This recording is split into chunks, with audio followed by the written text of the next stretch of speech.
Hello everyone.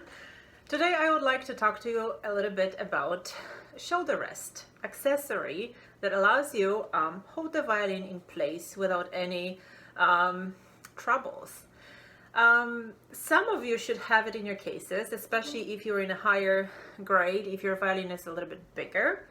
Some of you may have little sponges which work okay. However, this is more professional tool, and definitely I encourage you to use it. How to put it on, that's a struggle, and I noticed that some of you were not putting it on, but you know what, I'm going to be honest with you, it's a little bit lazy. In order to do things well, we have to take time and prepare. And like, you don't just run out the door in the morning. You brush your teeth, you put your clothes on, maybe you even have some breakfast. You prepare yourself to do things. When you get in a car and you're about to drive, or you sit in a passenger, you always remember about buckling your seatbelt. So there are things that you have to do, again, to prepare yourself to do things properly. The same with the violin. Holding the violin is incredibly important.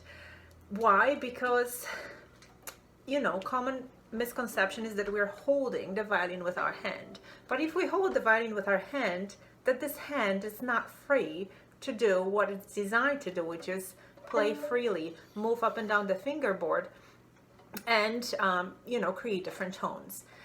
If I don't have this shoulder rest on, even if I move my hair out of the way, look what's happening. The violin is sliding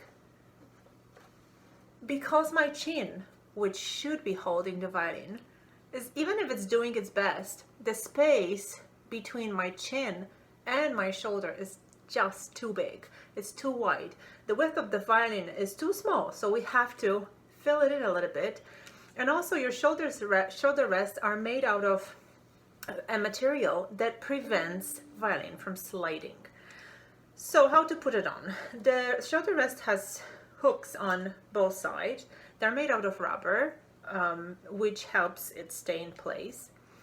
On one side of your shoulder rest, it should be a little bit wider part, and then as it goes down, it should be a little bit thinner. So the wider part will go under your chin rest.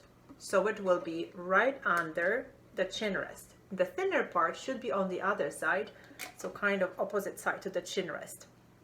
If your shoulder rest for whatever reason is even, just like mine, look at this. Mine is even on both sides. Look at the shape of it.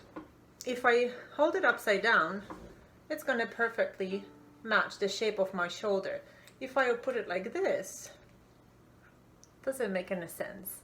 So whether your shoulder rest is wide on one side and thin on the other, or it's just like mine, go by it accordingly and try to position it under the violin with those two hooks that it kind of hangs on.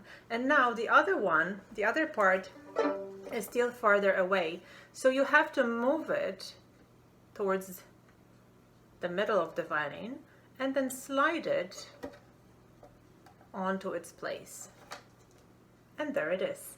And now all we have to do is put it on the shoulder, and look what difference it makes. I can hold it, I can talk to you, I can dance, but violin is not dancing on my shoulder on its own. So my hand is free to move from first position up to the higher one. It's not stressed to hold the violin in place. So this is something that I definitely recommend you, get on it and start using your shoulder rest when you practice. Have a wonderful practicing session, and see you next time. Bye bye.